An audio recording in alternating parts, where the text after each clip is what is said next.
Sejam bem-vindos em mais um Avante Helping Care. Obrigada a todos vocês que estão conectados conosco. São muitos conectados, muitas cidades e espero que a nossa discussão de hoje seja muito rica e produtiva a todos vocês. Eu estou aqui com a doutora Juliana Beretta, geriatra, Mônica Perracini, fisioterapeuta, e a Mariela Bessi, terapeuta ocupacional. Então agora nós vamos começar com a aula da doutora Juliana Beretta. Boa aula a vocês. Obrigada. Eu queria agradecer primeiro o convite da Nestlé e do Grupo Toniolo de ter a chance de falar sobre um tema tão importante aí para o Brasil inteiro. Eu sou geriatra e eu vou falar um pouco sobre a racionalização da assistência de doentes crônicos, né, na organização dos cuidados. Então o objetivo da nossa aula vai ser lembrar um pouquinho sobre os aspectos epidemiológicos, definição da condição crônica, abordar doenças crônicas com comprometimento funcional, um plano de cuidados multidisciplinares e as perspectivas futuras aí relacionadas ao tema. Então, o Brasil, né? O Brasil é um país de idosos e doentes crônicos, estamos envelhecendo.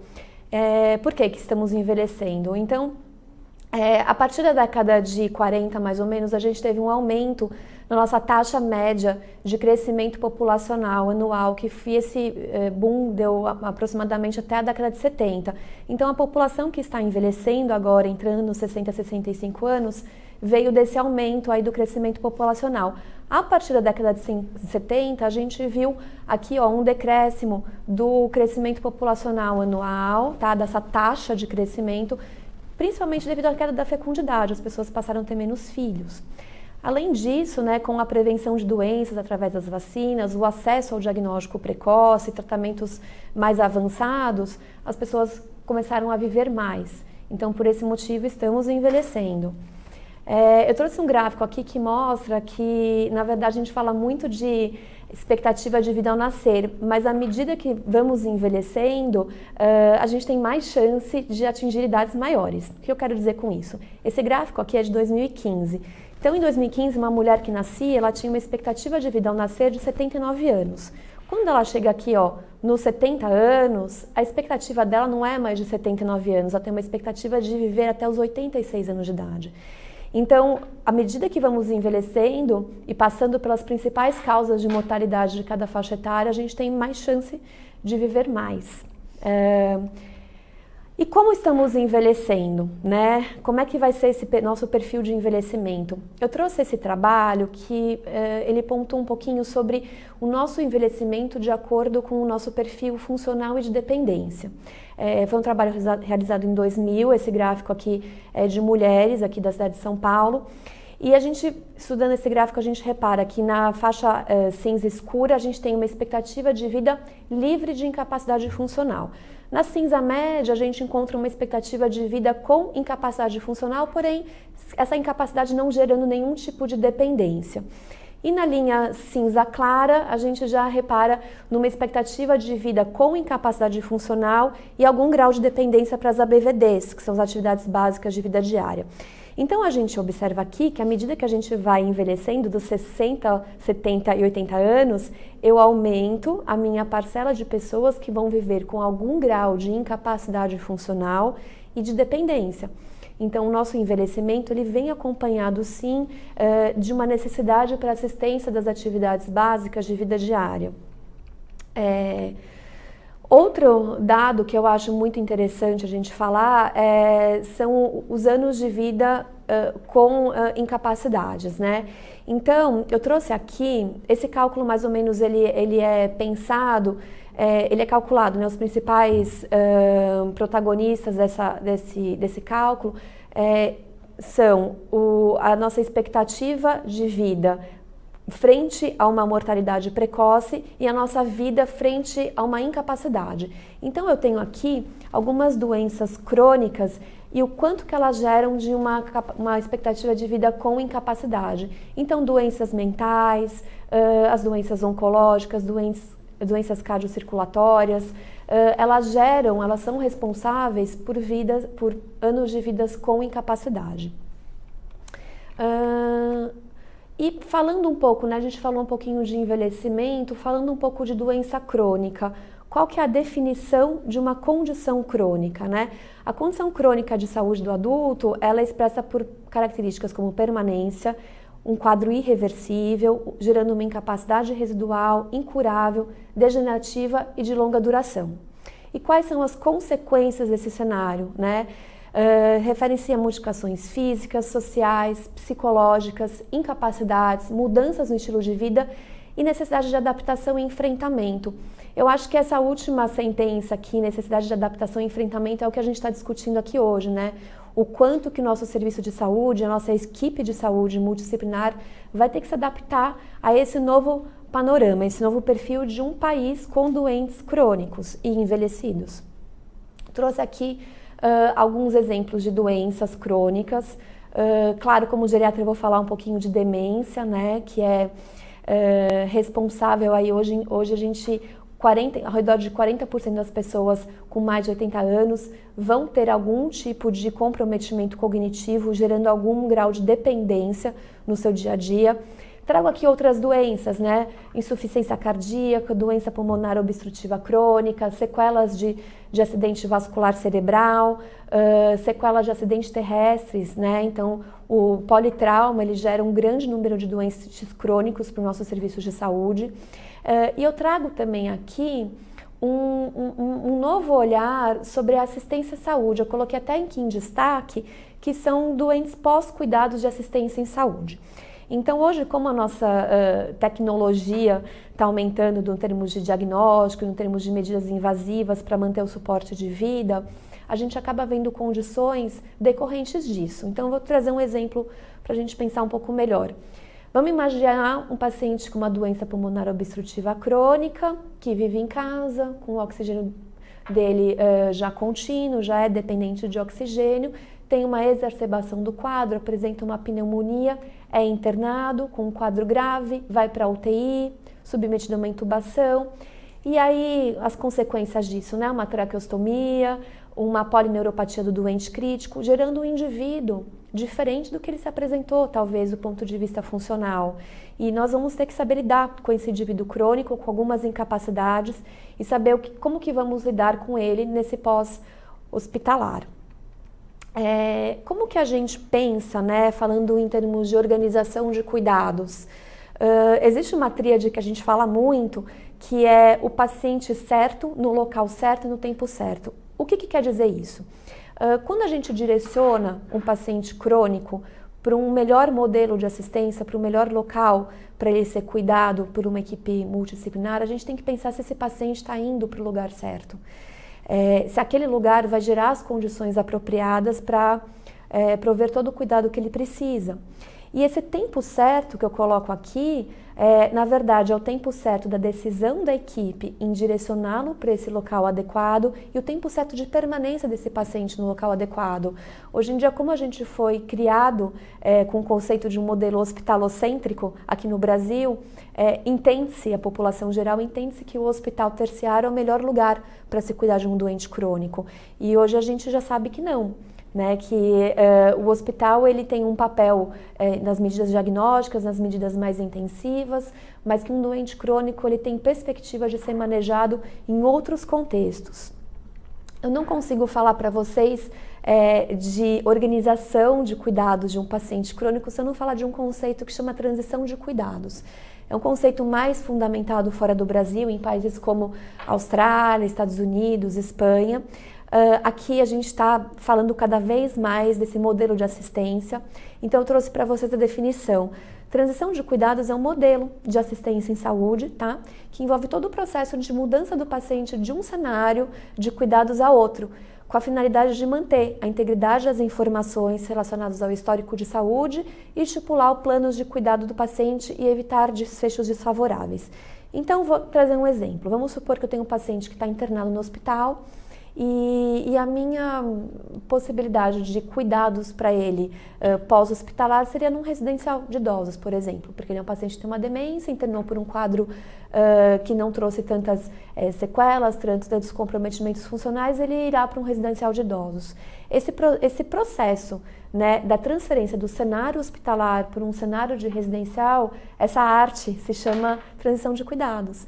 Então, eu tenho que manter a integridade das informações do histórico dele antes da internação, durante a internação, prover esse plano de cuidado junto com a equipe multi, para que nesse residencial ele não tenha tantas condições desfavoráveis e a gente evite uma nova internação hospitalar.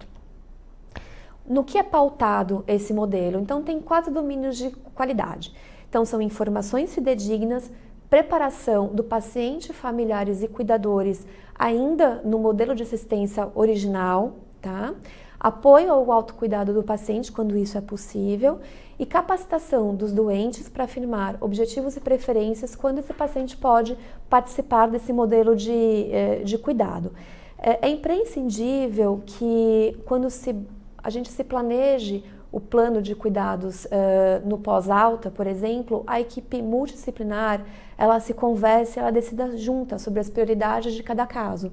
Então, um planejamento pós-alta fundamental e de qualidade, ele inclui todos os membros de uma equipe multi, vendo as demandas desse paciente e quais são as prioridades do cuidado. E qual é o melhor lugar para esse paciente ir? Não sei, depende do perfil que ele está naquele momento. Então, será que ficar num hospital terciário? Será que o domicílio é o melhor lugar para ele? Um domicílio com home care? Um residencial de idosos? Um hospital de retaguarda? Um hospice, que se trata de um paciente em cuidados paliativos, né?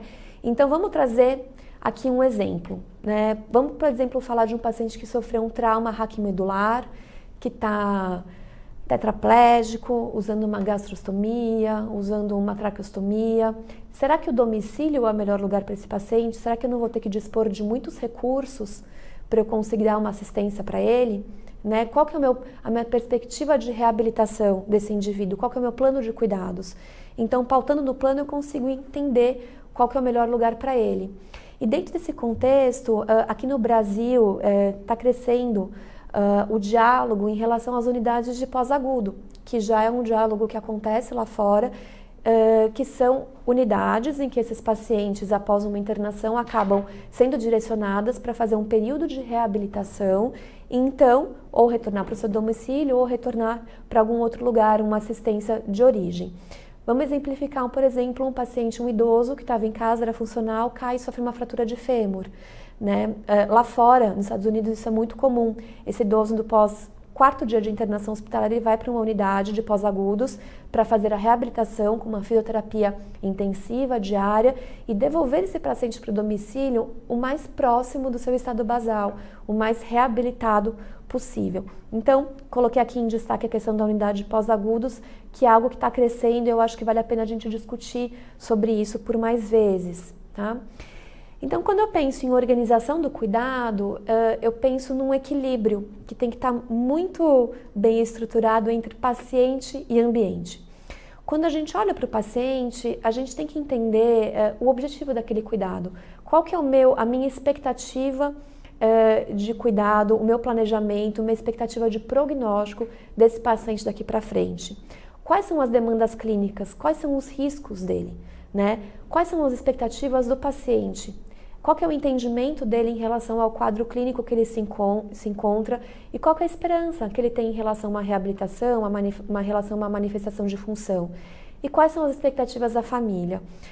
Eu sempre falo que esse primeiro contato com o paciente, com a família, para a gente estipular o nosso planejamento, ele é fundamental para um acompanhamento tranquilo.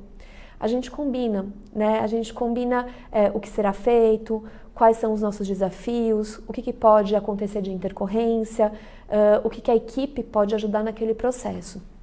E por outro lado, a gente vai ver o ambiente o qual esse paciente vai ser direcionado. Então, o ambiente que eu vou direcionar meu paciente, como que é essa estrutura física? Ela está preparada para recebê-lo? Né? E os recursos que eu vou usar, são recursos proporcionais?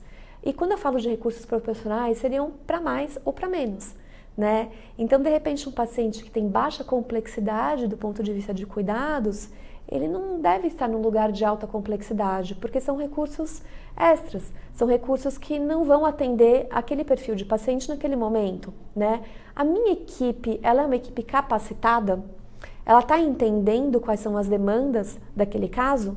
Meu paciente está seguro nesse ambiente? Meu ambiente vai permitir com que as intercorrências que ele tenha e qualquer outras demandas que ele tenha do ponto de vista de cuidado sejam atendidas? Eu falo aqui, nessa primeira conversa com o paciente e na escolha do ambiente, eu falo dessa primeira conversa com a sua equipe, né? Qual que é o meu objetivo? É um objetivo de reabilitação? Eu quero manter a função desse paciente? Eu quero promover só o conforto? É um paciente que está em cuidado paliativo?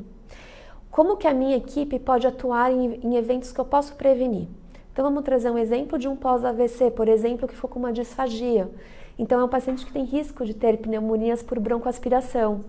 Então é imprescindível que esse paciente tenha uma fisioterapia, uma fonoaudiologia atenta a esse contexto, uma enfermagem atenta à higiene oral, para eu evitar desfechos desfavoráveis, evitar reinternações. E fazendo esse modelo de organização de cuidados, a gente consegue diminuir muito o risco de reinternação, que por um lado é bom para o paciente, é bom para a família e é bom para o sistema, porque eu vou acabar diminuindo custos também. Eu trouxe aqui, são dois gráficos que eu gosto muito, porque quando a gente fala de expectativas em relação ao prognóstico, ao cuidado e à conversa com a equipe multidisciplinar, nós temos que entender o que esperar de cada quadro, de cada caso clínico, tá? Então esse primeiro gráfico aqui, ele fala muito sobre a trajetória das doenças de acordo com o tempo em função. Então vamos lá, aqui nesse eixo eu tenho a diminuição da função, da funcionalidade do paciente e aqui o tempo. Então vamos falar um pouquinho de disfunções orgânicas, vamos conversar sobre um paciente com uma insuficiência cardíaca, por exemplo. É um paciente que o tempo que eu tenho para haver uma diminuição da função, ele é maior. Então em cada agudização que ele tem, em cada intercorrência, cada internação, eu rapidamente perco função. Ele pode voltar ao estado basal depois de uma internação? Pode, mas talvez ele volte um degrauzinho mais diferente do que ele era, com uma dependência maior para alguma atividade básica de vida diária. E com o tempo, entre agudizações e reestabilizações do quadro clínico, a gente vai ver que ele vai perdendo aos poucos a função e tornando-se mais dependente. Isso, quando a gente fala de uma doença terminal, a gente vê que é mais rápido. Então, um câncer muito avançado, por exemplo, o tempo que eu tenho para o paciente piorar um pouco em relação às funções dele e ao grau de dependência, ele é um pouco maior. Então, conhecendo isso, eu consigo me preparar em relação ao meu planejamento de cuidados. Esse outro gráfico aqui é um gráfico muito interessante, que foi um estudo que foi publicado em 2010, viu-se o grau de dependência e de incapacidade dos pacientes no seu último ano de vida, de acordo com grupos de doenças. Então vamos lá falar um pouquinho de demência, que é um pouco da minha área, né? No último ano de vida desse grupo de pacientes, ao redor de 67% tinha uma dependência grave, né? Então, para quem trabalha com demência, sabe que uma demência avançada, já completamente dependente para as atividades básicas de vida diária, ele pode ser completamente dependente por muito mais do que um ano, né? Então, como é que eu vou planejar o meu cuidado? Onde esse paciente deve estar? Onde que um paciente que precisa de auxílio para tudo, para se alimentar, para suas funções fisiológicas, para se vestir, para sair da cama e caminhar, onde que ele deve estar, né? Isso é algo para a gente se refletir. O câncer, por exemplo, né, como é uma doença variável do ponto de vista das incapacidades, aqui a gente vê que 20% mais ou menos tinha uma progressão das suas incapacidades nos últimos anos de vida. Eu não consigo falar em cuidados e manejo de paciente crônico se eu não falar um pouquinho sobre cuidados paliativos, tá? É importante, todos nós devemos conversar sobre isso a todo momento, né? Nós que estamos aqui saudáveis, temos que já entender e pensar em como que nós gostaríamos que fossem manejados as nossas demandas clínicas e a proporcionalidade de cuidados quando a gente tiver uma doença grave, incurável e irreversível. Mas eu trouxe um dado importante aqui. Esse estudo de 2012, ele foi um estudo com idosos nos Estados Unidos, tá? Pensando um pouco sobre como que era a apresentação no seu último ano de vida. 75% dos idosos que faleceram tiveram visitas múltiplas a serviços de emergência nos seus últimos 6 meses de vida. Isso eu estou falando de um país cujo olhar hospitalocêntrico já está sendo desfeito, né? A difusão dos cuidados paliativos ela já é muito maior do que nos países latinos. 51% dos pacientes que faleceram procuraram o serviço de emergência no último mês de vida. E aqui eu trouxe um questionamento que eu acho que toda vez que a gente começa a assumir os cuidados com o paciente crônico, a gente tem que fazer. Você não se surpreenderia se esse paciente falecesse em 12 meses? Se essa resposta for não, eu não me surpreenderia, se a gente não conversou sobre cuidados paliativos, o sinal que você e a sua equipe devem começar a dialogar entre vocês, com o paciente e com a família, sobre o planejamento dos cuidados, sobre em cada intercorrência aguda que tiver, até onde eu vou usar os meus serviços de saúde, até onde eu vou usar as minhas medidas invasivas. Então, falando em paciente crônico, organização de cuidado, é muito importante a gente conversar sobre isso. E, para finalizar, eu queria falar que a gente está ainda longe do que os países desenvolvidos do ponto de vista de assistência à saúde se encontram hoje. Eu acho que iniciativas como essa da Nestlé só agregam, porque precisamos conversar sobre isso, precisamos conversar sobre o manejo desses pacientes. Mas o brasileiro é um povo muito entusiasta e muito criativo. E eu acho que a gente deve fazer o que a gente pode com o que a gente tiver no lugar que a gente tiver. E não desistir de nos unirmos com a nossa equipe e conversar sobre o que a gente pode fazer em cada cenário que a gente tiver para promover o melhor cuidado para os nossos pacientes. Eu deixo aqui meu e-mail para quem quiser me contatar, ficar à vontade para a gente discutir um pouquinho sobre esse tema que eu gosto tanto de falar, e obrigada pela atenção de todos. Obrigada. Vamos na sequência? Vamos, deixa eu pegar aqui. Bom, antes de começar eu queria agradecer, né, a Nestlé, na pessoa da Camila aqui presente, e dizer que é um prazer imenso estar aqui com a Juliana e com a Mariela nessa mesa de hoje. Bom, a gente vai conversar um pouquinho então agora sobre o papel da fisioterapia nessa organização de cuidados. Eu acho que ao invés da gente resgatar, né, um modelo também centrado em falar aqui para vocês a respeito apenas das doenças e qual é a repercussão das doenças nessa organização do cuidado, acho que a gente tem que trazer o olhar gerontológico, né, desde sempre, que é falar um pouquinho menos sobre a doença, mas sim sobre o impacto dessa doença na vida das pessoas, né, desses idosos e da sua família, mas de uma perspectiva um pouco diferente daquela voltada só para o manejo da doença crônica, mas sim para aquilo que a fisioterapia faz bem, que é trabalhar um pouco essa questão da funcionalidade. Então, para começar, eu acho que é importante a gente falar um pouquinho de que o foco, né, para a gente poder fazer esse manejo do paciente com doença crônica ao longo da linha de cuidado daquela doença em especial, é a gente pensar um pouquinho no que a gente pode dizer que é a capacidade de desempenho funcional e não apenas na capacidade intrínseca só. E para isso acho que é legal a gente entender a diferença entre uma coisa e outra. Então o que a gente chama de capacidade intrínseca? Capacidade intrínseca são todas aquelas capacidades físicas, sensoriais, mentais, que constituem a estrutura e função do corpo que uma pessoa pode ter e se apoiar durante toda a vida dela e que vai fazer com que ela então possa fazer as atividades dela do cotidiano, né? E essa capacidade intrínseca, ela se reflete justamente na capacidade no desempenho funcional, que é a interação entre essa capacidade intrínseca e os desejos, as necessidades, os recursos pessoais e ambientais que cada um desses idosos vai ter. Por que é importante a gente focar na questão da capacidade funcional e no desempenho funcional e não apenas na capacidade intrínseca? Porque senão a gente vai ficar só no nível da disfunção muscular, da disfunção osteoarticular, da disfunção cognitiva, e a gente fica cada vez menos entendendo como é que essa capacidade intrínseca e essas disfunções têm repercussão no dia a dia dessas pessoas. Então eu trouxe aqui para vocês um modelo que a Organização Mundial de Saúde preconiza agora, e eu acho bastante interessante essa explicação, que é justamente isso. A gente teria aqui a nossa capacidade intrínseca, questões como uma herança genética, então a gente sabe que isso realmente pesa, né, na nossa capacidade intrínseca, as condições de saúde daquele idoso, questões relacionadas à etnia, né, questões relacionadas ao sexo, por exemplo, mas ao redor disso tudo a gente tem o quê?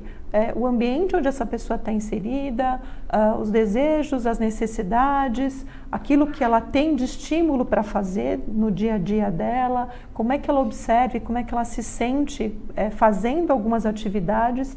Então a gente vai comentar, por exemplo, que no caso de um idoso com múltiplas comorbidades, múltiplas alterações, né, muitas vezes até de humor, então com depressão ou com alguma alteração cognitiva, muitas vezes esse idoso, apesar de ter uma boa capacidade intrínseca, ele não está disposto, né, ou não se sente encorajado, por exemplo, a ser uma pessoa mais ativa, a se movimentar e a usar isso no dia a dia dele.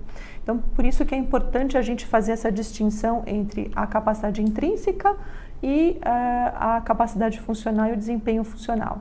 Então aqui a gente vê que com a idade a gente tem uma perda inexorável de função em vários sistemas fisiológicos. Por exemplo, a gente tem uma diminuição da condução nervosa, uma diminuição do débito cardíaco, da força muscular, da captação máxima de oxigênio. Então, se a gente for pensar nisso, existe um declínio inexorável da nossa capacidade, enfim, em termos de função dos nossos sistemas fisiológicos com a idade. Isso, na verdade, depende muito de indivíduo para indivíduo, né, e daquilo que aconteceu ao longo do processo de ciclo de vida dele, né? Então, para isso, a gente precisa, de fato, pensar um pouco numa avaliação que possa nos pontuar um pouco melhor como é que estão essas disfunções. Mas é importante a gente fazer duas distinções aqui. Essa incapacidade funcional, em geral, ela tem dois caminhos conhecidos, né? Um que é uma incapacidade funcional progressiva, ou seja, ela vai se instalando progressivamente ao longo, né, da vida adulta e da velhice. Então, por exemplo, se a gente pegar uma osteoartrite de joelho, que é uma condição bastante frequente entre os idosos, essa osteoartrite ela se instala muito antes da repercussão da incapacidade funcional, que vai sendo progressivamente mais limitante ao longo da vida desse idoso. Por outro lado, a gente pode ter uma incapacidade funcional que a gente chama de catastrófica, ou seja, a partir de um evento agudo, aquela pessoa tem, então, uma perda de capacidade funcional, como é o caso de um acidente vascular encefálico ou de uma fratura. O que é importante a gente saber? Você pode ter esses dois caminhos simultaneamente, o que não é incomum entre os idosos. Então, eu tenho uma incapacidade funcional que vinha se instalando progressivamente e mais lentamente, mas eu posso ter um desfecho agudo, por exemplo, uma queda, uma fratura, que pode então ter um efeito adicional àquela incapacidade que já estava se instalando com o tempo. Aqui nesse estudo a gente vê que essa incapacidade catastrófica, ela é mais frequente em idades mais jovens, né? E a incapacidade progressiva ela é mais evidente em idades mais avançadas. Até é uma questão plausível a gente pensar que uma capacidade progressiva, quanto mais tempo você vive, quanto mais longevidade você tem, mais tempo de acúmulos, né, dessa progressão, dessa incapacidade vai se instalando. Então existe aí um aumento do risco, tanto da capacidade progressiva quanto da incapacidade catastrófica com o avançar da idade. E a gente vai ter diferentes trajetórias dessa capacidade do desempenho funcional ao longo da vida. A gente pode ter uma incapacidade que vai se instalando, né, progressivamente, que é essa curva aqui que a gente vê, e que pode, por algum motivo, melhorar ao longo de um percurso de tempo e depois ter um declínio de novo. A gente pode, por outro lado, ter um idoso que tem um envelhecimento, enfim, mais saudável e com menos incapacidade funcional e que vai ter uma perda e um declínio apenas só no final da vida. Ou a gente pode ter esse idoso realmente que tem um efeito catastrófico e aí sim a gente pode ter ou um declínio daqui para frente ou então uma recuperação e de novo um declínio mais adiante. Então, o que é importante a gente saber aqui é que a gente tem diversas trajetórias possíveis de perda de capacidade funcional, de desempenho funcional e que essas trajetórias, de alguma forma, elas também se imbricam em algum momento. É importante a gente entender como é que essa trajetória se deu naquele idoso em especial. E eu gosto muito de dizer que essa capacidade, esse desempenho funcional, eles dependem de várias coisas, né? Então, depende sim das disfunções que se instalam ao longo do processo de envelhecimento, mas vai depender bastante também da rede de apoio familiar e da rede de suporte social que essa pessoa tem, das próprias imagens e representações negativas da velhice que essa pessoa pode ter. Então, quantas vezes a gente costuma escutar assim dos nossos pacientes: ah, mas eu já trabalhei demais, eu tô velho mesmo, e velho é assim, a gente já não dá mais para recuperar nada. Então, os próprios idosos têm algumas representações negativas da velhice e eles trazem isso muitas vezes para a concepção que eles têm em relação à sua própria funcionalidade. Então, isso é uma coisa bastante importante, tem aspectos inclusive culturais envolvidos nessa história que a gente deve levar em consideração, porque pode ser uma forte barreira para a reabilitação. O ambiente dentro e fora de casa e a questão dos espaços de vida, que a gente vai comentar um pouquinho mais à frente, e os aspectos psicológicos. Então, aqueles idosos que têm um propósito de vida, que têm um senso de autodeterminação, que têm uma maior resiliência, em geral, eles têm uma capacidade de mudar a sua trajetória de incapacidade em comparação com aqueles que não têm. Então, eu trouxe aqui para vocês, né, a foto dessa senhora. Ela sofreu uma fratura de quadril e estava numa recuperação, numa fase tardia de reabilitação, que a gente considera aí após entre 1 ano e 2 anos da recuperação da fratura de quadril. E o que a gente pode perceber aqui? A gente pode dizer que, em termos da capacidade intrínseca, a gente tem uma sarcopenia com uma fraqueza muscular ainda instalada, ela tinha um declínio cognitivo, principalmente relacionado com questões atencionais, tinha um componente de dor crônica e de tontura e um déficit de equilíbrio também instalado. Mas a gente pode perceber que a capacidade de desempenho funcional, apesar de toda essa capacidade intrínseca com várias disfunções instaladas, ela ainda conseguia ter uma mobilidade, né, com a muleta dentro e fora de casa, principalmente no quintal. Ela precisava de ajuda de uma irmã cuidadora dela para algumas atividades, principalmente fora de casa, e não tinha nenhuma adaptação no domicílio. Então, quando a gente pensa nessas características, a gente percebe que essa capacidade intrínseca e a avaliação disso é importante, mas se a gente não olhar para as outras questões relacionadas a isso, a gente vai perder um pouquinho o foco. E dentre todas as questões em termos de função e de limitação funcional que eu gostaria de trazer para vocês, eu vou focar um pouquinho mais na questão da mobilidade. Por quê? Porque eu acho que a mobilidade é um dos marcos mais importantes da funcionalidade nas pessoas idosas, principalmente se a gente pegar essa perspectiva da pessoa idosa com doença crônica, né? Então, vamos pensar que a mobilidade, de uma forma geral, seria a capacidade de caminhar, andar, subir, descer degraus, escadas e carregar objetos. E a gente sabe que a mobilidade acomete cerca de 30% a 50% dos idosos e também os problemas de mobilidade aumentam com a avançada idade. Mas qual que é a repercussão dessa alteração de mobilidade?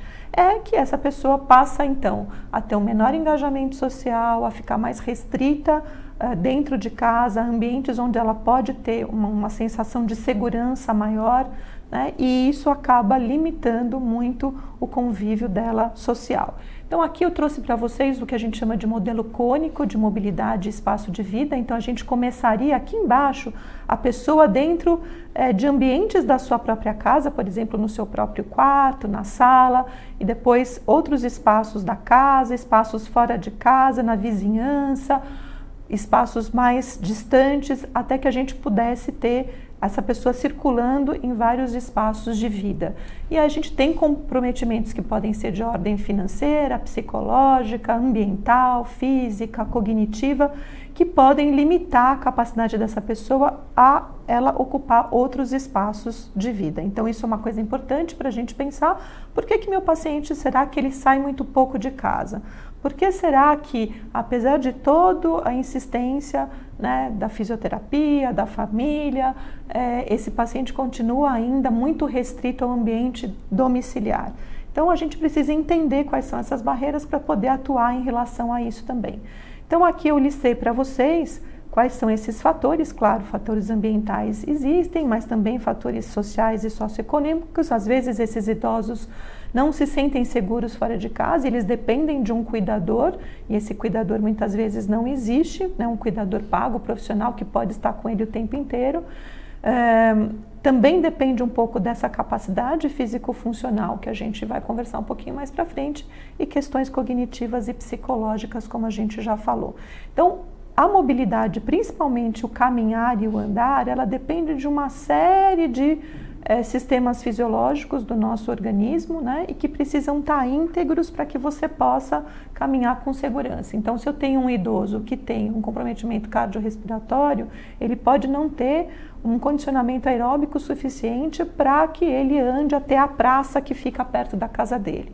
Se ele tem um comprometimento visual, por exemplo, ele pode ter problemas de ajustes antecipatórios para enfrentar desníveis do terreno, entradas e saídas de carros de garagem, obstáculos na rua, etc. e tal. Então isso é importante a gente reconhecer qual é a participação de cada um desses sistemas no comprometimento daquela pessoa em questão.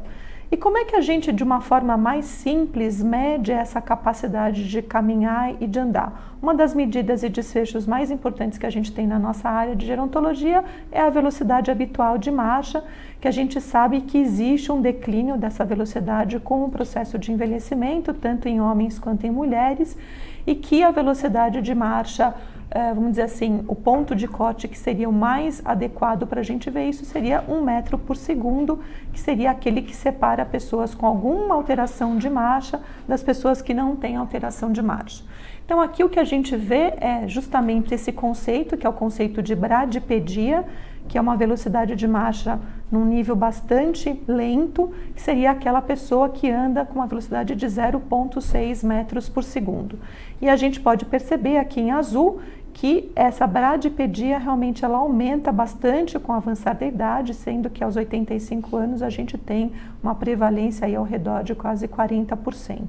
Mas é importante a gente ver que essa bradipedia subclínica, que seria a velocidade entre 0,6 e 1 metro por segundo, também ela é bastante prevalente e já começa a ser prevalente, inclusive em idades um pouco mais precoces, como 75, 80 e depois 85 anos.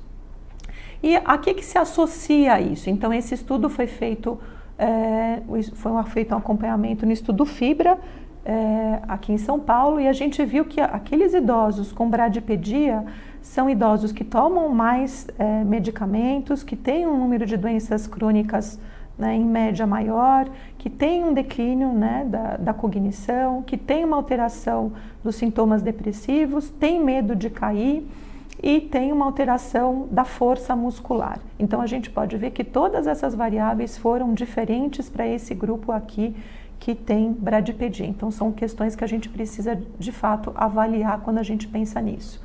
E aí, além disso, a gente fez aqui num modelo de análise de regressão multivariada, a gente entendeu que para a velocidade usual de marcha, aspectos como a idade, um baixo nível de atividade física, a presença do acidente vascular cerebral, da diabetes, da incontinência e do medo de cair, todos eles eram fatores que estavam associados a esse andar mais lento. Então, são fatores que a gente precisa realmente ter em mente.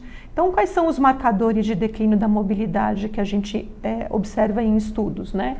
A questão da fadiga global autorrelatada, a depressão aumenta em cerca de 2 vezes a chance da pessoa ter um declínio de mobilidade, a sarcopenia, o declínio cognitivo, os déficits sensoriais, mas também a questão do baixo nível de atividade física, que nós vamos comentar daqui a pouco, a incontinência urinária, que normalmente ela é negligenciada nesses pacientes idosos, e a preocupação em cair, que realmente é algo que compromete bastante a capacidade da pessoa ter a segurança para andar, principalmente fora de casa. E quais são os desfechos negativos desses comprometimentos? Uma alta taxa de mortalidade, uma taxa aumentada de quedas, de hospitalização, necessidade de você ter um cuidador pago, uma incapacidade mais persistente de uma limitação funcional de membros inferiores e um declínio cognitivo. E aqui, só para dizer para vocês que em um estudo também feito com dados do estudo FIBRA, a gente identificou que esse ponto de corte para a força de preensão manual para homens e para mulheres consegue predizer a perda de mobilidade em idosos brasileiros. Bom, e qual seria a intervenção da fisioterapia? Então, uma das coisas importantes que a gente precisa dizer é que a gente precisa, então, olhar tudo isso que eu já comentei com vocês e centrar as nossas intervenções na pessoa e não na doença, né? Porque eu posso ter duas pessoas com uma doença, por exemplo, com diabetes, mas que o curso da doença e a capacidade de desempenho funcional pode ser totalmente diferente. O cuidado integrado, que inclui o cuidador familiar e o profissional, os equipamentos assistivos, a equipe interprofissional e essa relação, como se dá entre a equipe, as adaptações em casa, a questão da acessibilidade na comunidade, os serviços disponíveis e as modalidades de cuidado, como a Juliana já falou, que podem ser várias. Então, aqui só representando tudo isso que eu já falei para vocês, a gente precisaria olhar sobre todos esses aspectos para a gente poder conseguir intervir, então, na fisioterapia de uma forma mais efetiva. Eu queria chamar a atenção de vocês para a questão da orientação da atividade física. Hoje a gente já sabe que qualquer incremento em termos de atividade física para esse idoso faz uma diferença nesse doente crônico e que já tem um baixo nível de atividade física.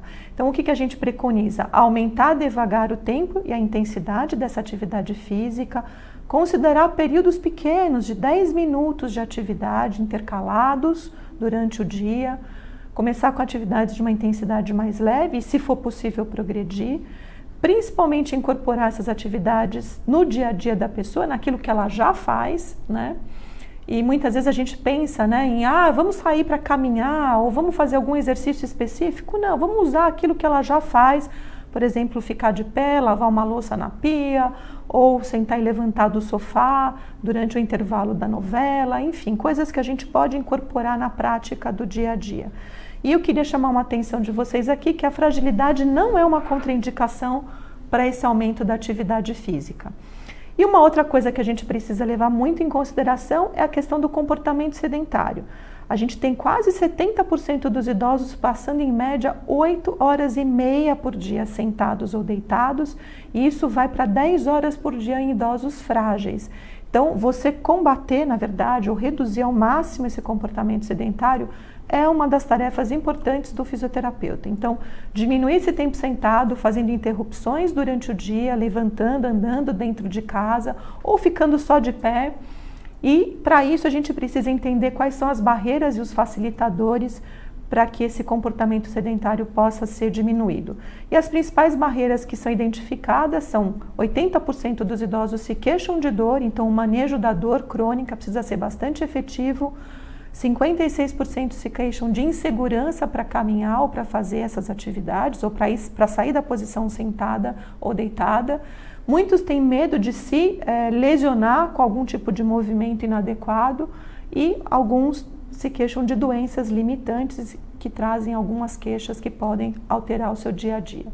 Então, a gente precisa incorporar vários tipos de exercício para combater, né, esse processo de perda de capacidade funcional e de desempenho funcional nesses idosos.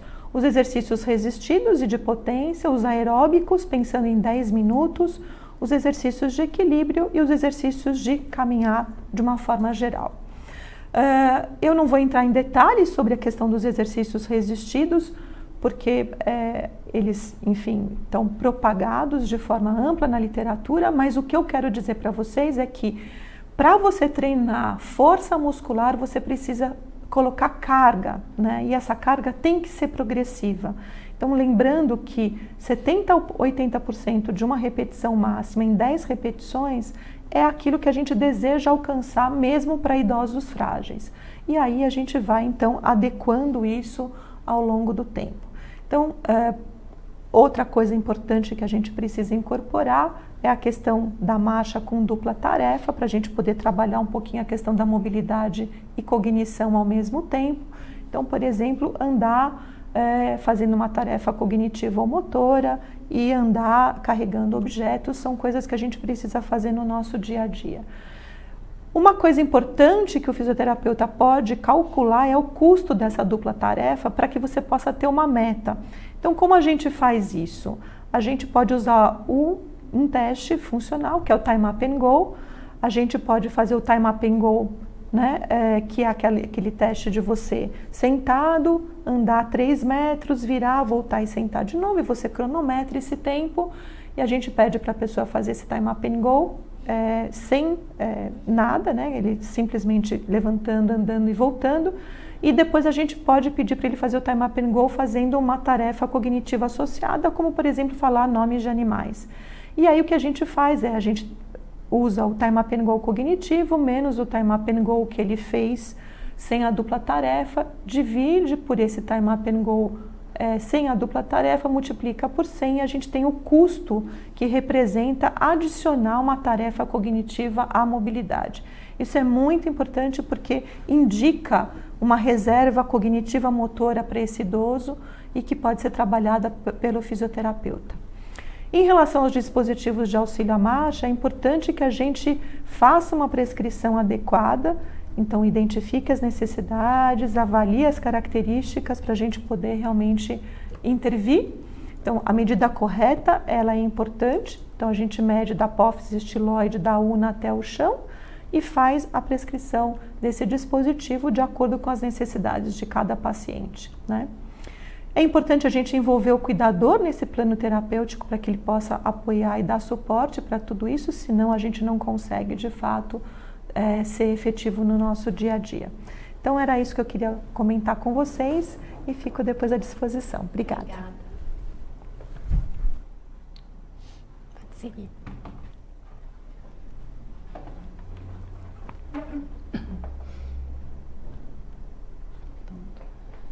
Bom, então vamos lá. Primeiramente quero agradecer ao convite, agradecer a Camila, né, a Nestlé, ao Grupo Toniolo pela oportunidade. É sempre bom poder falar de terapia ocupacional, né, falar da minha área, da profissão, trazer um pouco desse conhecimento, né, que é importante e integra, né, tanto a equipe, né, na atenção aí à população idosa. Para começar nossa conversa, eu trouxe, né, esse quadro. Esse quadro ele é apresentado no relatório, né, de 2015 da OMS, que é o relatório de saúde e envelhecimento, né? Alguns conceitos já foram apresentados, né, pela Mônica, que são conceitos extremamente importantes para a gente, porque na nossa área, né, a área voltada aí para a reabilitação, para a capacidade funcional, a gente tem esse olhar mais para o impacto, né, que essas questões crônicas representam no dia a dia, representam na vida, né, dessa população, né, e como que a gente vai trabalhar. No caso dos cuidados a longo prazo, a gente pode ver aqui, né, no quadro apresentado pela Organização Mundial de Saúde, né, de que forma as oportunidades e ações de saúde elas podem ser desenvolvidas, né, pensando aí no curso da vida, né, nesse declínio da capacidade funcional ao longo da vida, né, em que momento, então, esses cuidados de longo prazo, eles se inserem nessa programação dos cuidados realizados, né, principalmente incentivando comportamentos, né, que possam melhorar essa capacidade funcional desse indivíduo acometido por alguma questão, né, e garantir uma vida digna na idade avançada.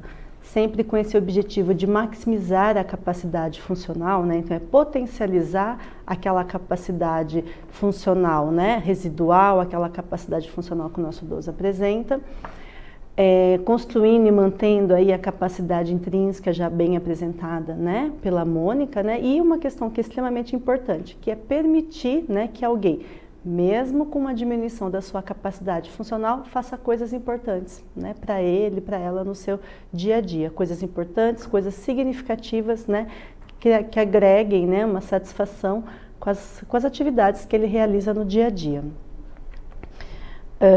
Pensando, né, na demanda de atendimento para a terapia ocupacional, essa demanda ela é bastante variada, né? Demanda no sentido de o que causa a demanda, né? Tanto uma causa neuropsicogeriátrica, demandas, né, do aparelho circulatório, musculoesquelético, enfim, as demandas elas são muito variadas, inclusive demandas sociais, né?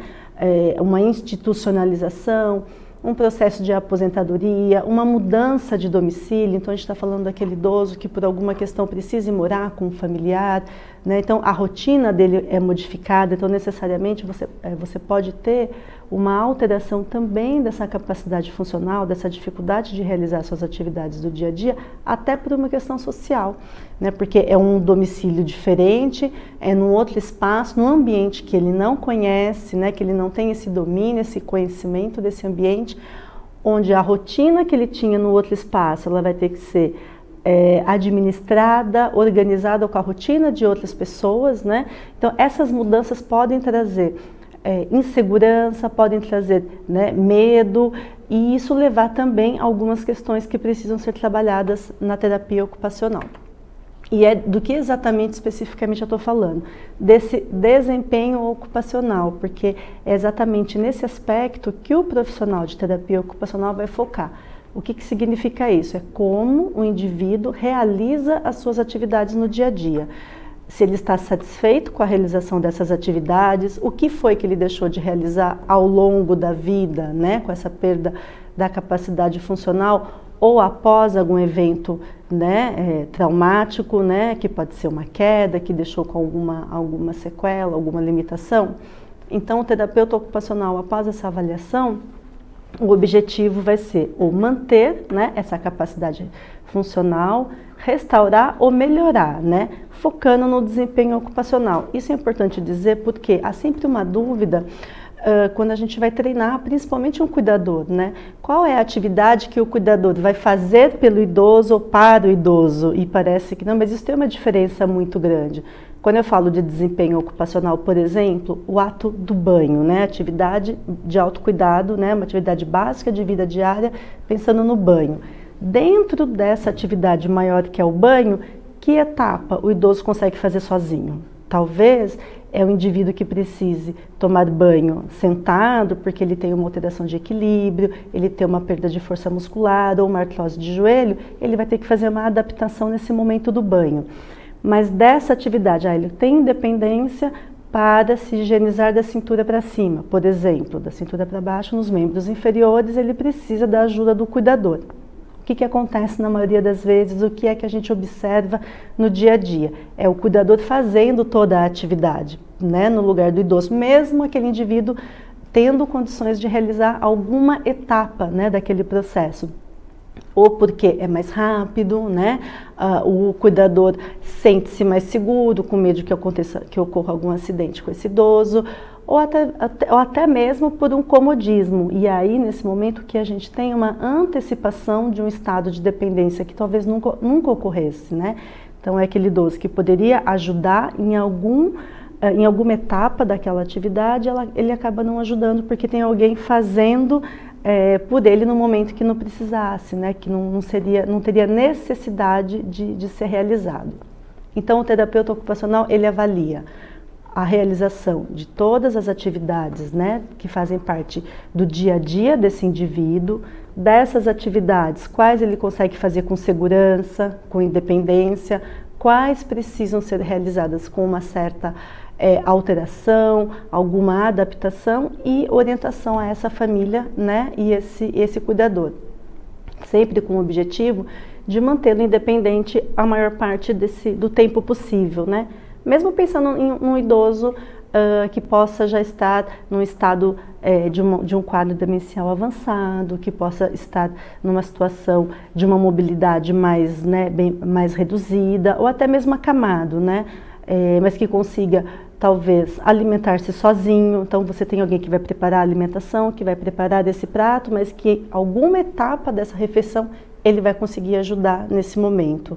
Então, avaliar, identificar as habilidades, né, e as limitações funcionais, não focar só na limitação, mas quais as habilidades que eu ainda tenho e que eu posso estimular e priorizar nesse indivíduo. Principalmente para que ele fique satisfeito com aquilo que ele está conseguindo realizar naquele momento. E tem uma questão aqui que eu coloquei, né, aqui para a gente chamar a atenção, né, e alta, né? Então a gente avalia, a gente elabora um plano de cuidados. Esse cuidado, né, a longo prazo, ele geralmente exige, né, reavaliações, modificações dessa intervenção, ajustes na elaboração desse plano de cuidados, porque é geralmente um paciente que você vai acompanhar por vários anos, né? Então não é só uma avaliação, você tem que voltar, rever as demandas, elas vão mudando ao longo do processo.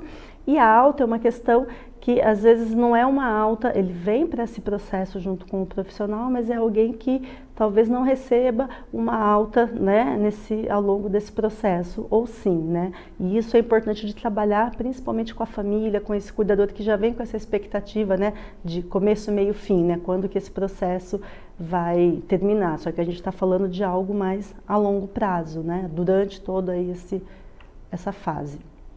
Na terapia ocupacional, então a avaliação ela é bastante assim complexa, né? O raciocínio clínico que o terapeuta ocupacional utiliza na hora que ele vai avaliar como que essa atividade ela está sendo realizada, ele é pautado por esses 3 componentes, né? Então o componente de desempenho, né?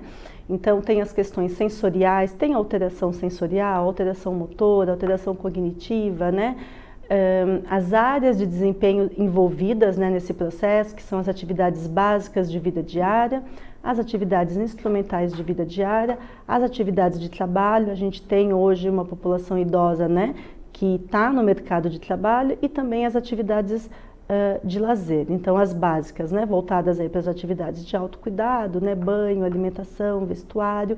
As atividades instrumentais, né, são aquelas que permitem o indivíduo ter essa relação com o meio externo, né? Então, ele usa um telefone, ele faz compra, como é que é a gestão, né, o cuidado com a casa e assim por diante.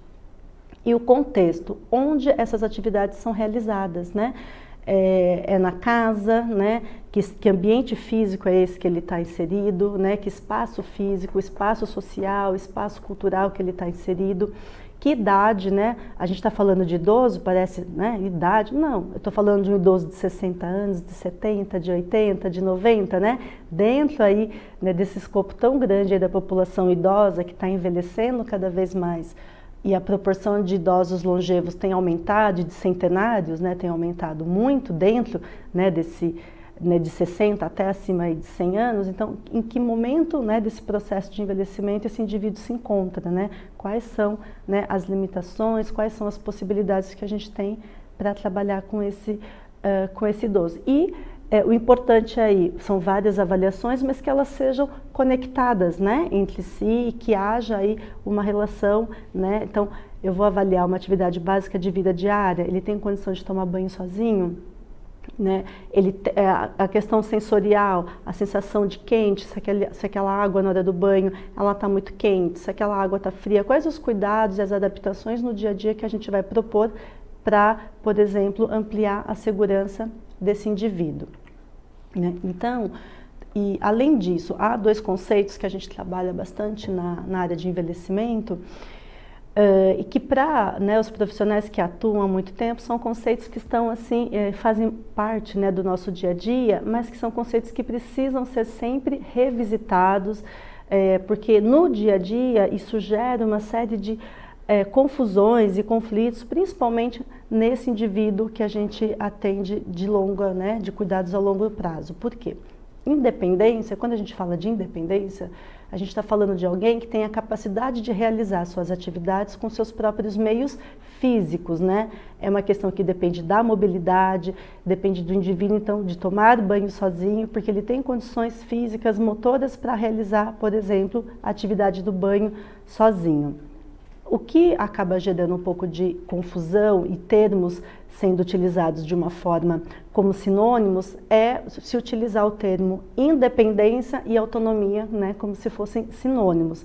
E são conceitos totalmente diferentes, mas que, se utilizados de forma incorreta, e isso no dia a dia, no próprio processo de reabilitação, eles acabam se tornando uma barreira. E por quê? Porque quando eu falo de autonomia, eu estou falando de função cognitiva, estou falando de memória, né, de flexibilidade, né, de resolução de problemas, de atenção, de condições cognitivas que são necessárias, né, imprescindíveis, para que o indivíduo possa administrar a sua própria vida, tomar decisões sobre a sua saúde, administrar seus medicamentos, né, e ter essa livre escolha, essa liberdade de tomar as suas decisões. Qual é a questão aí que é muito importante nesse momento? É de levar essa orientação, né, para esse cuidador, para esse familiar. Por quê? Eu posso ter um idoso, um indivíduo que não consegue tomar banho sozinho, que não consegue comer sozinho, que tem alguma necessidade de ajuda durante essa tarefa. Porém, isso é muito diferente dele ter condições de escolher o horário que ele quer tomar banho, né? A roupa que ele quer vestir, a forma como ele toma banho, né? O que ele quer comer, né? Como essas refeições elas serão realizadas, principalmente em relação às refeições. Porque a questão alimentar é algo que traz para esse indivíduo uma série de importâncias culturais, de lembranças, né, de significados do dia a dia. É um momento prazeroso, é um momento de estar junto com outras pessoas.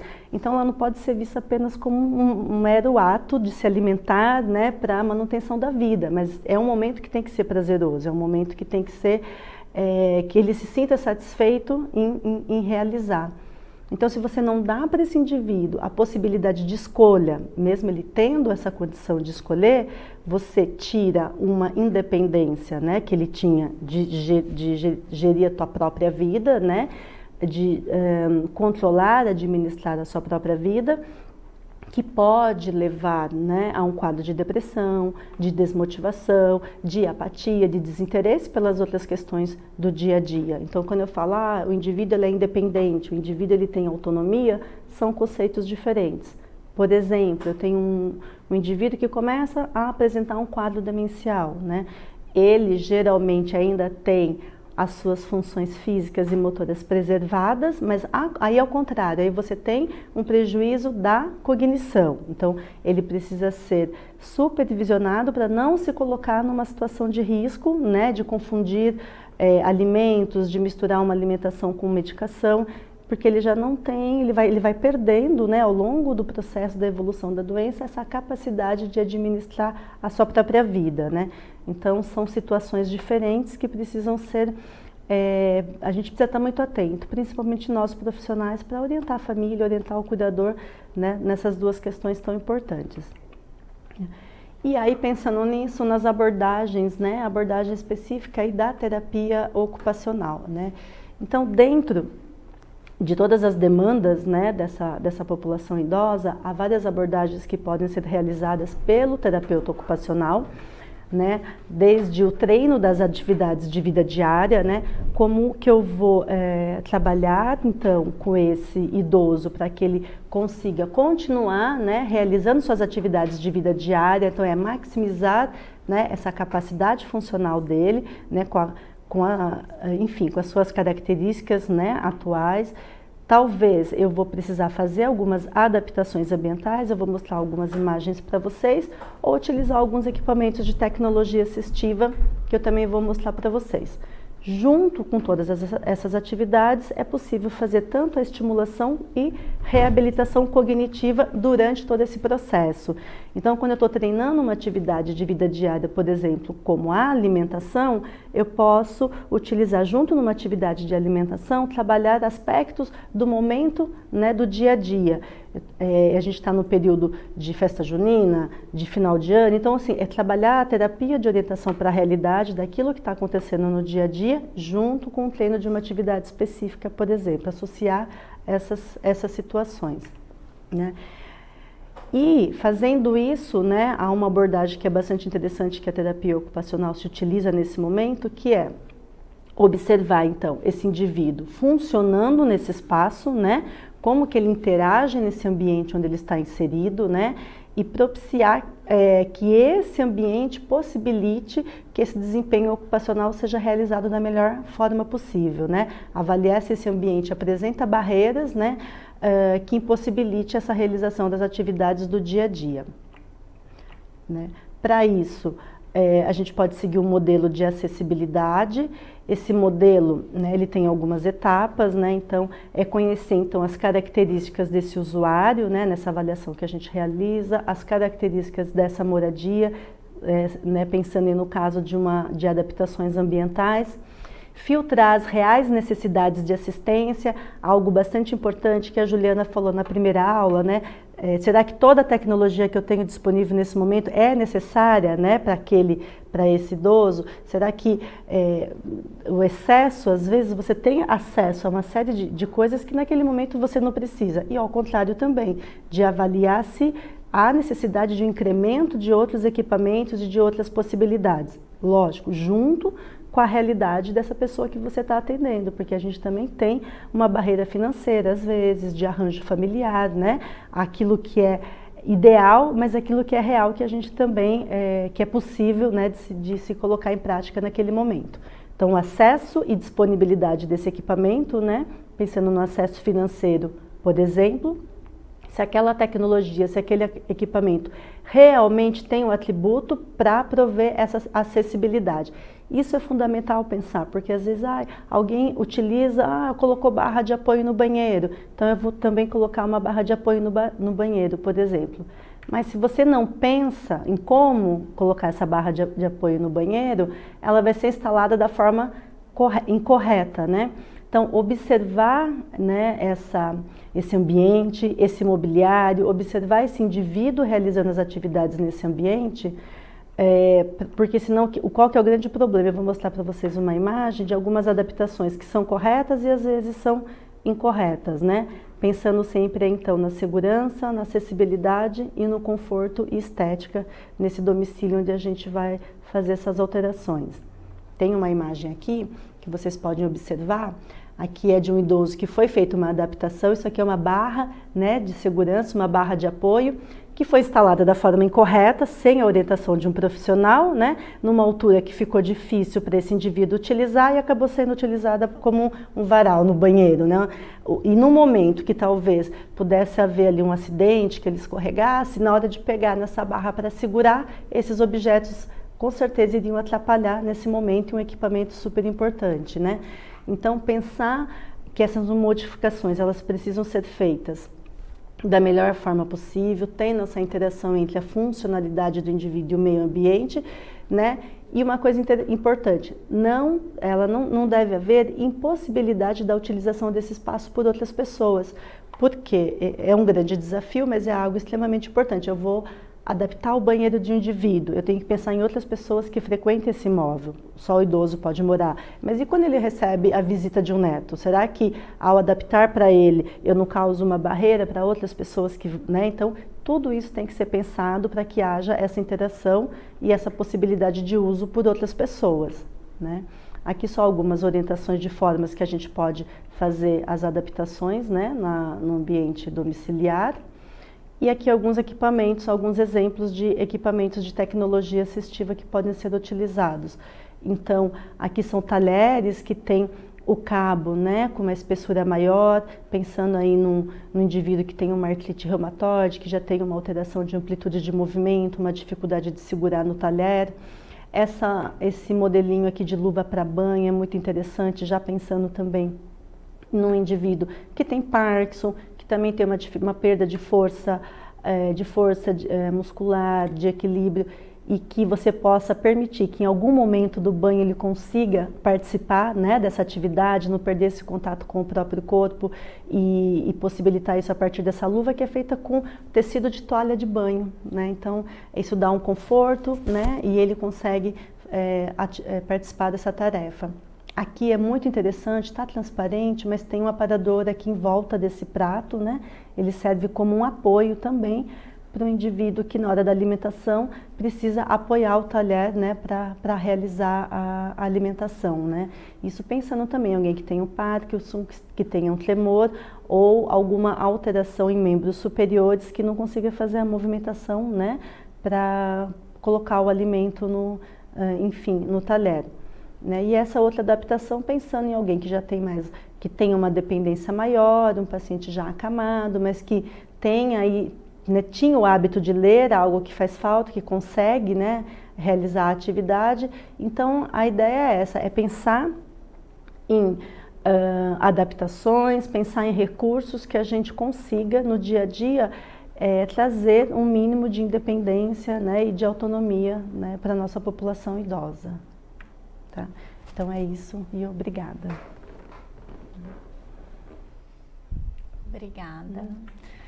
Eu quero parabenizar todas pela excelente aula e por compartilharem um conteúdo e um conhecimento tão rico e de um tema tão relevante, né? Antes de seguirmos para as perguntas, eu quero dar um alô para os nossos conectados. Então, um oi para Ana Paula Mendonça, nutricionista de Curitiba, para Leila Azevedo, de Nova Friburgo, Rio de Janeiro, Tiago Alves, de Salvador, Bahia, a Silvia Correia, fono do NASF, do município de Oliveira, Minas Gerais, Mônica Cavalcante, de Recife, Esther Jéssica, de Mangaratiba, Rio de Janeiro, Luciana, de Jaraguaia do Sul, de Santa Catarina, a Josiane Almeida, de Belo Horizonte, Minas Gerais, um oi para Valéria Costa, de São Paulo, para Mineia Rossetti, de Manaus, Amazonas, Tatiana Martins, de São José, de Santa Catarina, e um oi para Ana Caroline Conceição, de São Luís, no Maranhão. Obrigada por estarem aqui conosco. E vamos para as perguntas. Eu quero começar com a Mariela. Mariela, tem uma pergunta que chamou a atenção, na verdade, falando um pouco sobre os cuidadores e o familiar. Quando você comentou até sobre aquela questão de muitas vezes o cuidador fazer pelo paciente e o quanto isso vai interromper, prejudicar a evolução daquele paciente. Então, quando se trata do cuidador ou se trata do familiar cuidando desse paciente, até onde nós conseguimos ir nessa orientação, de que forma ou quais manobras para que isso não prejudique essa evolução do paciente? Então, há uma série de aspectos aí envolvidos nessa questão, né? Há um excesso de cuidado, mas por carinho, né? Não é necessariamente, às vezes, uma intenção. Isso quando acontece principalmente em relação ao cuidador familiar, né? É um momento em que a família, ela vê uma situação de prover ali um carinho, né? De estar mais perto, né? do seu ente querido, de estar cuidando, mas conversar mesmo com esse familiar e orientá-lo, né, de que há outras formas, outras situações que ele pode, deve, que serão importantes, né, que ele faça junto, mas o quanto ele vai ser nosso parceiro no dia a dia, né, orientar e fazer junto com o familiar, tanto o familiar, o cuidador familiar, como o cuidador contratado, o cuidador formal.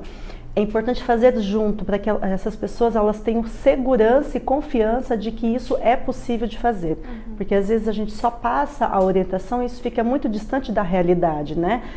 Do que ele está entendendo, né? Dessa orientação. Então você mostrar, pedir para ele fazer junto, observar, orientar, para que ele tenha essa confiança, né? E o cuidador formal, muitas vezes, também acontece da necessidade de mostrar que ele está fazendo o trabalho dele corretamente, né? Então, de mostrar para ele que há também outras formas de ele fazer o trabalho de forma correta, sem antecipar, talvez, um estado de dependência que talvez esse idoso nunca teria, né? Então, infelizmente, isso pode acontecer. Tá? Perfeito. Obrigada. Eu queria agora... tem uma pergunta para Mônica, da Jamara Ferreira de Freitas, de Manaus. Para prescrever e orientar a atividade física, é somente o fisioterapeuta e o profissional de atividade física para esse idoso? Não, eu acho que qualquer profissional de saúde, ele pode estimular o idoso a ser mais ativo, né? Por que isso? Porque existe, na verdade, uma forma de você tentar engajar toda a equipe multiprofissional nesse estímulo ao aumento da atividade física. Então, eu acredito muito que se mexer um pouco é melhor do que não se mexer nada. Lógico que de forma segura, né? Isso precisa ser avaliado, se essa pessoa realmente tem condição de, por exemplo, se mexer e fazer a atividade sem cair. Mas qualquer profissional pode ser um interlocutor dessa atividade física, né? Desse estímulo para a atividade física. Então, inclusive, agora, recentemente, o Celafisques aqui em São Paulo lançou uma campanha que qualquer passo conta, ou seja, qualquer coisa que você faça a mais daquilo que você está habituado conta. Então, assim, claro, se você vai prescrever um exercício terapêutico, se você vai prescrever um plano de condicionamento, é um pouco diferente. Mas se você vai estimular que essa pessoa aumente o nível de atividade física dela, aí eu acho que qualquer profissional pode ser um interlocutor importante para o idoso e para a família. Eu acho que isso só aumenta e melhora a chance dele se tornar mais ativo. E uma das coisas que a gente diz você precisa avaliar um pouco quais são as barreiras, né? Mas também quais são os facilitadores. Que tipo de atividade ele gosta de fazer? Com quem ele gosta de fazer essa atividade, né?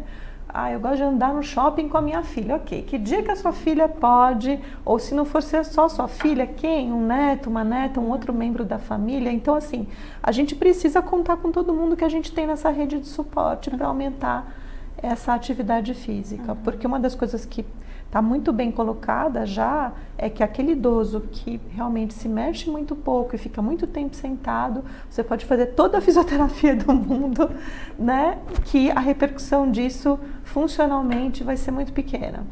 Então, eu sinto dizer para os fisioterapeutas, você pode fazer muito bem o seu trabalho, mas se você vai embora e aquele idoso fica o resto do dia sentado no sofá, né, o que você fez, na verdade, não está servindo para muita coisa. Né? Sim, perfeito. E ainda continuo com você. Uma pergunta, na verdade é uma solicitação, para explicar um pouco melhor sobre o termo ageism. É assim? Por favor. Esse termo é um termo que a gente traduz para o português de duas formas. Uma delas eu gosto mais, a gente chama de velicismo. E a outra, as pessoas falam de idadismo, não gosto muito de idadismo, que na verdade é o preconceito por conta da idade, ou seja, é uma representação negativa da velhice, do ser velho, né, que pode ser incorporado pela sociedade de uma forma geral. Né? E a gente tem muito isso, quer dizer, a gente na nossa sociedade tem alguns preconceitos relacionados à idade que estão colocados aí, né? Então a gente... Enfim, tem preconceitos em relação àquilo que se pode fazer ou não se pode fazer uma pessoa de 90 anos, o que cai bem, o que pega mal, aquelas coisas que a gente tem relacionadas simplesmente à questão da idade, de que os idosos não são capazes de aprender quando eles ficam cada vez mais velhos. Então, a gente tem alguns preconceitos instalados e o ageism é, na verdade, esse preconceito arraigado na sociedade. Mas uma coisa importante que eu acho é a gente reconhecer, enquanto profissional da área de gerontologia, o quanto isso também está em cada um de nós, né? Para que a gente não leve esse preconceito também para as nossas intervenções junto a essa população. E dizer que nós não temos esse preconceito é um pouco, né, assim, dourar uma pílula que, na verdade, né, ela... existem vários tipos de preconceito em relação à idade. Cabe cada profissional identificar qual é o seu, né, e se policiar, na verdade, em relação a isso. Né? Perfeito, obrigada. Imagina. agora para a doutora Juliana. É uma pergunta da Leila Azevedo, de Nova Friburgo, Rio de Janeiro. Ela pergunta: com o aumento da expectativa de vida e aumento das doenças crônicas, naturalmente deverá haver uma mudança de mentalidade dos profissionais de saúde para ver o paciente como um ser humano, com desejos e vontades próprias. Doutora Luciana, você percebe essa mudança nos novos profissionais que estão se preparando e se tornando médicos? Acho que foi ótima essa pergunta, Leila. A gente vê em algumas universidades dos Estados Unidos, por exemplo, alguns programas de colocar os estudantes de medicina em contato com idosos, tá? Programas em contato com pacientes com demência. Aqui em São Paulo, se não me engano, acho que foi a Unicamp que fez um treinamento de empatia com os estudantes de medicina. E isso, quando a gente vai abordar o paciente idoso ou o paciente com doença crônica, isso é muito importante. A gente tem que saber se colocar no lugar dele, com o grau de dependência, com o momento que ele está vivendo, para a gente conseguir intervir de uma forma adequada. Eu acho que estamos progredindo, a gente tem ainda muito o que fazer, principalmente porque o nosso ensino médico ele foi muito pautado nos últimos anos, centrado na doença e não no paciente. Não nesse cuidado aí holístico, com esse olhar como um todo do paciente. Isso deve às especialidades médicas que cresceram, mas eu vejo com bons olhos. A gente está aumentando o número de pessoas que estão procurando áreas como a geriatria, a clínica médica. Eu acho que a gente, na formação, estamos crescendo esse olhar, centrando no paciente, não na doença. Reconhecendo tudo isso, acho que faz parte de nós, profissionais da saúde, também sensibilizar o meio que a gente está inserido, conversando com os novos profissionais que estão se formando, mostrando a necessidade de políticas públicas voltadas para o envelhecimento. Eu acho que essas discussões aqui, elas só vêm a contribuir com esse nosso pensamento, mas eu vejo com bons olhos aí. Eu acho que a gente precisa fazer um trabalho conjunto de sensibilização. Perfeito. Até continuando um pouco sobre esse nosso novo cenário, né? A doutora comentou sobre as diferentes rotas para esse paciente seguir, e que muitas vezes não necessariamente ele precisa ser tratado no hospital, né? Ele pode seguir uma rota diferente para continuar num processo importante do seu tratamento, né? E de evolução. Pensando nessas novas rotas que vêm surgindo com esse nosso novo cenário, quais são os desafios? Continuando até um pouco sobre a formação dos profissionais, como os profissionais de saúde em geral, e depois eu gostaria também que vocês comentassem a respeito, estão se preparando para isso, para esse novo cenário, para essas novas rotas, e para que a gente tenha, assim, esse tratamento, vamos dizer assim, positivo e de qualidade para esses pacientes. Acho que primeiro é o conhecimento dessas novas possibilidades, né? Então, a nossa cultura médica e a nossa cultura até das outras especialidades, ela foi pautada muito no modelo hospitalocêntrico. Então, a saúde do Brasil nos últimos 50 anos foi construído em hospitais, né? Eu acho que a gente precisa ter a segurança de saber que um paciente ele pode ser muito bem cuidado em outros níveis de assistência. Então a gente precisa conhecer, se educar, buscar conhecimentos fora, em outros países em que isso é muito bem estabelecido. E eu vejo que esses desafios, o novo ele assusta muito, né? Hoje a nossa zona de conforto é o hospital, o home care que cresce no Brasil a cada dia. Mas existem outras estratégias, outros modelos de assistência que, claro, vai ser uma barreira a gente sair da nossa zona de conforto que é o hospital, mas que é possível sim, né? Por exemplo, nos Estados Unidos eu tive a oportunidade de ficar em Boston em 2015, a gente tem um leque de instituições de longa permanência muito grande. Então, para pacientes que têm algum quadro cognitivo, mas que ainda conseguem manter a independência para atividades básicas de vida diária, até um hospice, por exemplo, que é para pacientes paliativos. Eu acho que a gente conhecendo essas possibilidades, buscando conhecimento, treinamento, a gente vai conseguir superar essas barreiras. Não vai ser fácil, mas ela é possível. Perfeito, muito bom. Querem comentar algo? Acho que complementando, acho que a Juliana ela trouxe questões assim bem interessantes, importantes da gente falar.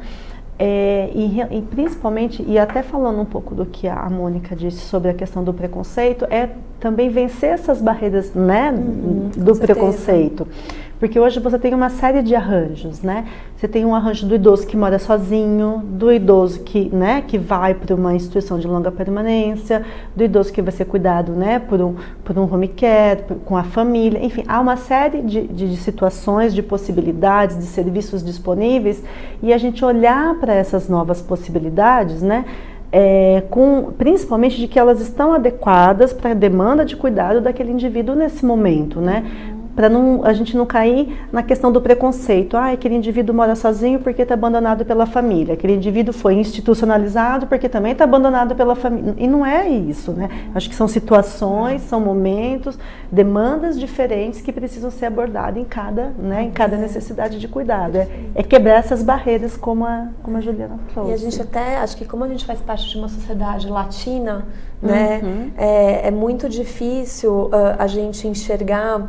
Eu acho que pra gente que mora no Brasil e que tem essa questão dos filhos sentirem uma obrigatoriedade de cuidar dos pais quando eles envelhecem, e às vezes mantém uma estrutura domiciliar ainda inadequada, com um esforço, um estresse do cuidador muito importante, por um preconceito numa institucionalização, né? Então isso a gente vê em países anglo-saxões de uma forma muito mais palpável, muito mais fácil de acontecer, né? Então também eu acho que faz parte da nossa cultura brasileira latina essa barreira de direcionar para um ambiente de cuidados que não seja necessariamente o lar, o domicílio. Né? Perfeito. Eu acho que tem, na verdade, também uma questão que esse cuidado gerontológico e um cuidado de longo prazo. Eu acho que tem que ter realmente um preparo profissional para isso, né? E essa formação gerontológica não é todo profissional que vai querer fazer, né? Então, a gente vê nos cursos de graduação que tem alunos que, na verdade, querem continuar trabalhando numa especialidade específica. Por exemplo, vou dar um exemplo da fisioterapia. A gente tem uma grande área da fisioterapia que é a fisioterapia osteomuscular, né, ou musculoesquelética. Então, tem muitos fisioterapeutas que vão para essa área e que não necessariamente eles vão ter as mesmas habilidades e o mesmo treinamento de um profissional que vai para a área de gerontologia. Então, reconhecendo que esse idoso pontualmente pode ser trabalhado também e tratado por um profissional de uma área que é um especialista, essa pessoa, na verdade, precisa ter um conhecimento mínimo para reconhecer determinadas coisas, né? Para que ele possa, no momento certo e na hora oportuna, inclusive encaminhar esse profissional, né, para um profissional mais específico da gerontologia. Então, quantas vezes no ambulatório lá da universidade, o que acontece é isso: o paciente idoso chega porque ele fez uma fratura, por exemplo, de punho, ele faz a reabilitação osteoarticular daquilo, mas o profissional que tem um pouco de treinamento reconhece que aquilo foi fruto de uma queda e que a avaliação do equilíbrio e um olhar um pouco mais global para isso precisa ser dado, e encaminha isso para um fisioterapeuta que trabalha mais nessa área de gerontologia. Então, eu acho que isso são coisas que a gente vai precisar adequar nos cursos de formação. Acho que isso não está muito bem definido ainda, porque os currículos são muito variados e os treinamentos são muito variados também, né? A gente estava discutindo isso outro dia, se vale a pena você apresentar para um aluno de graduação um idoso demenciado numa instituição de longa permanência, né? Porque pode ser algo muito além daquilo que ele está preparado naquele momento para enfrentar, né? E que talvez esse idoso precise ser apresentado por um profissional que vá fazer uma especialização na área de gerontologia. Eu acho que a gente tem 1000 coisas para discutir, né? O que eu acho que é uma pena e que eu acho que a gente ainda vai precisar avançar muito é que tanto a formação na área de gerontologia quanto na de geriatria, acho que a Juliana pode complementar isso, ela ainda é muito aquém da necessidade. Então, a carga horária da disciplina, né, de geriatria e gerontologia para a fisioterapia, normalmente ela é uma carga horária insuficiente para dar um mínimo de capacitação para esse profissional, que vai mesmo atender pontualmente o idoso, né? Então eu acho que a gente ainda tem um caminho longo aí, né, para isso. Mas ó, eu sou entusiasta, assim como a Juliana. Eu acho que a gente está num percurso, né? Sim. Crescente. Que ótimo, muito bom, muito obrigada. Nosso tempo já se esgotou. Não vai dar tempo para mais perguntas, mas eu quero agradecer mais uma vez, doutora Juliana, Mônica, Mariela. Eu acho que a gente poderia ficar aqui discutindo a noite toda, porque é um assunto realmente muito rico e complexo, né? Mas obrigada mais uma vez. Obrigada a todos vocês que estiveram conosco até agora. Obrigada a todos.